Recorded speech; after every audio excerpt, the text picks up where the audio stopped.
Jadi saya akan menjelaskan tentang soal pertama, yaitu dalam soal ini terdapat 9 jawaban. Ada Procarge atau marketplace. Model bisnis ini pada intinya menghubungkan penjual dan pembeli pada satu tempat. Procarge atau lebih modern disebut sebagai marketplace. Model bisnis ini mengarahkan upaya bisnis untuk mengumpulkan sebanyak-banyaknya penjual dan pembeli. Contohnya yang paling umum di Indonesia yaitu ada Tokopedia, Shopee, Bukalapak, dan lain sebagainya. Selanjutnya ada advertising. Model bisnis ini menghubungkan para pemasang iklan dengan pemilik media. Dalam digital, seringkali pemilik media juga mempunyai model advertising, mempunyai model bisnis advertising untuk menyediakan iklan langsung ke platformnya. Model bisnis ini mendapatkan keuntungan dari persentase komisi menjual iklan atau biaya iklan jika memiliki platform media. Contoh perusahaan yang menggunakan model ini yaitu ada Google dengan Google Ads, Facebook, dan Instagram dengan Facebook Ads, serta beberapa marketplace seperti Shopee dengan Shopee Iklanku. Selanjutnya ada Infomediary. Model bisnis ini menghubungkan konsumen dengan kurasi informasi yang bersifat spesifik dan bernilai. Model bisnis ini mendapatkan keuntungan dari biaya langganan atau biaya akses.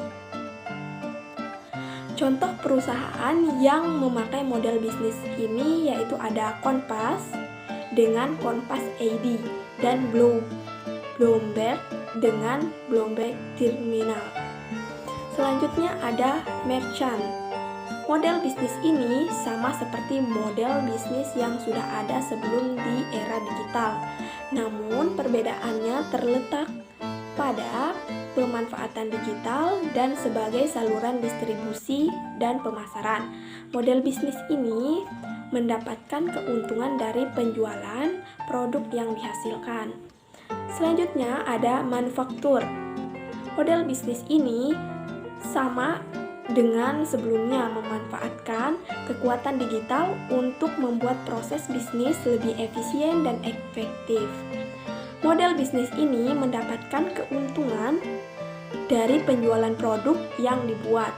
Manufaktur dapat menjual produk langsung ke konsumen maupun ke jaringan distributor yang dimiliki. Ini menawarkan produk yang dimiliki perusahaan lain dengan keuntungan berupa persentase keuntungan jika terjadi penjualan.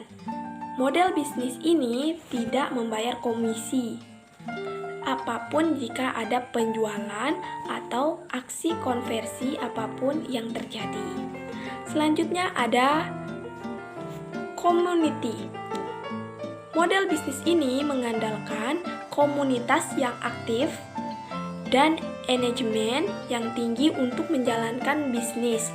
Cara perusahaan mendapatkan keuntungan dari model bisnis community bisa dengan biaya langganan, jasa iklan, berjualan langsung, ataupun lainnya. Selanjutnya ada subscription. Model bisnis ini membebankan biaya tertentu kepada konsumen sebagai ganti untuk penggunaan layanan yang ditawarkan.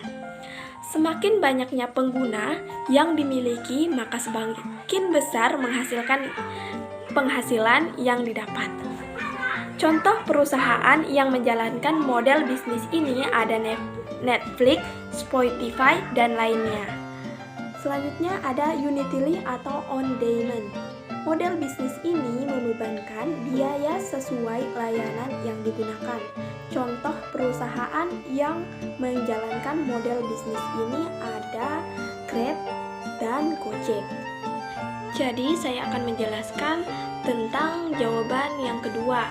Yang pertama ada brand marketing. Brand marketing atau merek atau jenama adalah tanda yang dikenakan oleh pengusaha pada barang yang dihasilkan sebagai tanda pengenal. Selanjutnya yaitu ada produk marketing. Produk marketing adalah suatu bidang ilmu yang mempelajari proses pemasaran atau produk. Produk yang dihasilkan tidak selalu barang, melainkan produk yang berupa aplikasi dan sejenisnya yang dikembangkan oleh perusahaan. Dalam pekerjaannya, produk marketing merupakan gabungan dari beberapa profesi pekerjaan. Selanjutnya ada pemasaran digital. Pemasaran digital adalah suatu kegiatan pemasaran atau promosi digital atau internet dengan tujuan untuk menarik konsumen atau calon konsumen secara cepat. Jawaban selanjutnya ada konten marketing.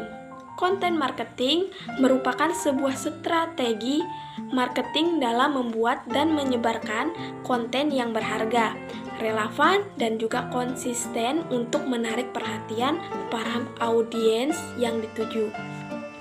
Konten marketing juga bertujuan untuk membangun relasi kuat dengan para audiens dalam jangka waktu lama. Desain grafis atau rancangan grafis adalah proses komunikasi menggunakan elemen visual seperti tipografi, fotografi, serta ilustrasi yang dimaksudkan untuk menciptakan persepsi akan suatu pesan yang disampaikan. Bidang ini melibatkan proses komunikasi visual dan desain komunikasi.